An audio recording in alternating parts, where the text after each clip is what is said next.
یہ سون بڑا خوبصورت علاقہ ہے سر.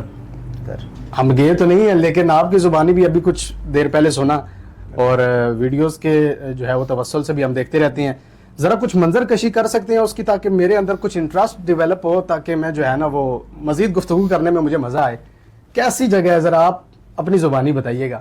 وادی سون دور حاضر میں بھی ایک ایسی جگہ ہے جو کہ ابھی تک مطلب وہ ان ایکسپلورڈ ہے.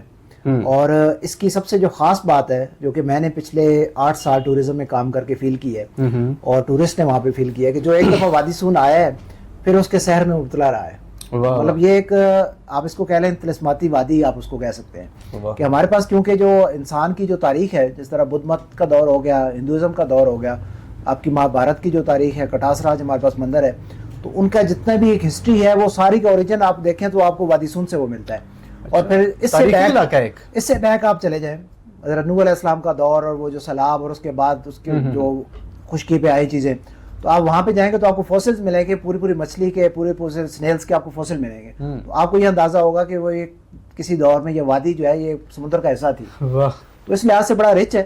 تو ہمارے پاس واٹر فالز ہیں, 4 لیکس ہیں, اس کے علاوہ جو ہمارے پاس ٹریک بہت خوبصورت ہیں. پھر ہسٹری کے لحاظ سے عام شریف ایک ٹیمپل ہے ہمارے پاس جو کشمیری طرز تعمیر کا ہے, 1000 سال پرانا ہے تقریباً, اور وہ دیکھنے سے تعلق رکھتا ہے کہ وہاں پہ آپ کو پتھر تراشے ہوئے نظر آتے ہیں. آپ سمجھتے ہیں کہ یار انسان آج کل تو چلے مشینی دور ہے اور اس مشینی دور میں وہ ایک تراشنا ناممکن ہے اور وہ اس شیپس میں تراشی ہوئی ہے, تو دیکھنے سے تعلق رکھتی ہے.